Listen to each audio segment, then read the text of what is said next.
一日之計在於晨，一年之計在於春，一生之計在於勤。呢三句說話咧，時時敦促我哋為一日、為一年，甚至一生咧做好準備，預早嚟到計劃。有人話你如果識得把握每一日嘅時間，掌握每一年最重要嘅時機，一生維持喺最佳嘅狀態咧，你就擁有一個成功嘅人生啦。無論係一日、一年、一生，都要規劃。人生好多事情咧都需要計劃嘅，唔可以臨急抱佛腳、馬虎嚟到去應付。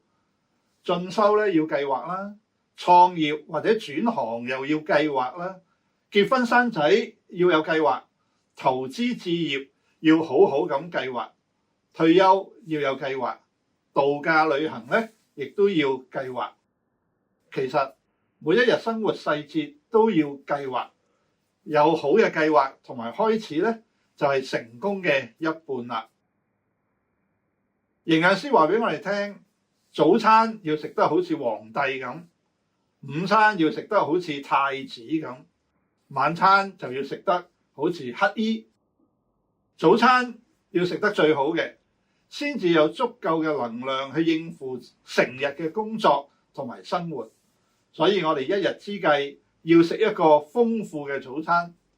有人一日之計係飲一杯香濃嘅咖啡，有人一日之計係做運動。你嘅一日之計係做啲乜嘢呢？其實一日之計在於你點樣睇每一日嘅開始。有人睇每一日擘大雙眼係痛苦嘅開始，有人睇擘大雙眼係快樂嘅開始。你今日生活係咪愉快？一日8至10個鐘頭工作係咪精彩、充滿活力？在乎你抱住乜嘢心情開始你嘅今日。如果你帶住尋日嘅重擔同埋情緒嘅包袱去面對今日嘅話，你一定感覺痛苦。先知耶利米每一日都要面對誤解，佢以淚洗面，但係佢卻宣告話：每早晨這都是新的，你的誠實極其廣大。佢知道有一位極其守信、了解佢嘅上帝陪住佢，佢就睇每一日都係新嘅開始，佢就放低昨日嘅沉重同埋唔愉快。耶穌話：一天嘅難處，一天當就夠了。過去嘅就讓佢過去，讓佢變成歷史。正如詩人話：一宿雖然有哭泣，早晨便必歡呼。要帶住快樂、輕鬆、正面同埋積極嘅心態開始每一日，就必須先有充足嘅能量。除咗食一個豐富嘅早餐，做至少半個鐘頭嘅帶氧運動，耶穌仲俾咗我哋一個一日之計嘅示範我哋。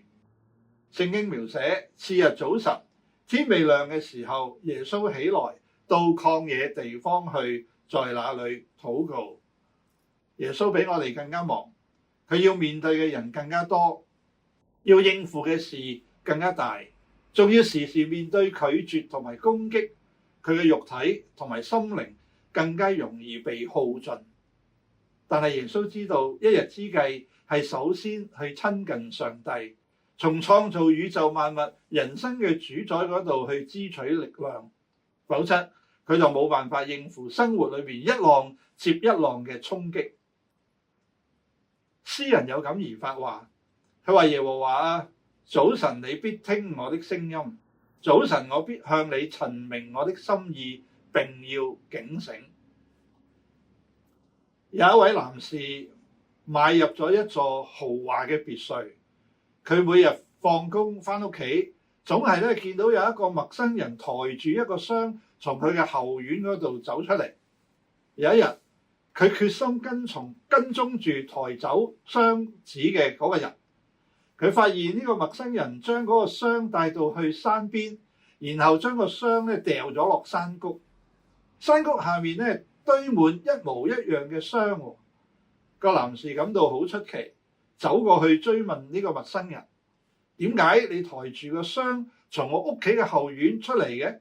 箱裏面裝住啲乜嘢？點解咧山下邊咁多箱㗎？陌生人望一望佢，笑笑口咁話：你屋企裏邊有好多用唔到嘅箱啊，需要咧掉㗎啦！你唔知道咩？嗰啲箱全部都係你虛度嘅日子啊！個男士感到好驚訝，我虛度嘅日子？陌生人好肯定咁話：係啊，全部都係你白白浪費咗嘅時光同埋虛度咗嘅歲月。嗱，你曾經希望擁有美好嘅時光，但係美好嘅時光嚟到，你做咗啲乜嘢？你睇下呢啲箱每一個都完好無缺，你根本冇用過。個男士走落山坡，打開一個箱，睇到咧一條詩情畫意嘅小路，佢嘅太太孤單寂寞咁喺小路上面前行。佢打開另一個箱，睇到一張病床，床上面係佢嘅仔，正在痛苦呻吟，而且慢慢咁停止咗呼吸。佢打開咗第三個箱，睇到佢嘅愛犬忠心咁企喺門口等佢返屋企，但係等咗2年，隻愛犬亦都變到皮黃骨瘦。男士越睇越難過，佢就請求呢個陌生人，佢話：先生，可唔可以將呢3個箱還俾我呢？陌生人好殘忍咁答佢：唔可以，已經太遲啦。忽然之間，陌生人同埋山谷裏面所有嘅箱消失得無影無蹤。當你回顧你嘅人生度過嘅日子，或者今日過咗嘅時間，你諗下有幾多係浪費咗？如果唔想繼續浪費你嘅每一日，而家就開始立刻行動，認真咁去數算同埋計劃你嘅日子，做你應該做嘅事。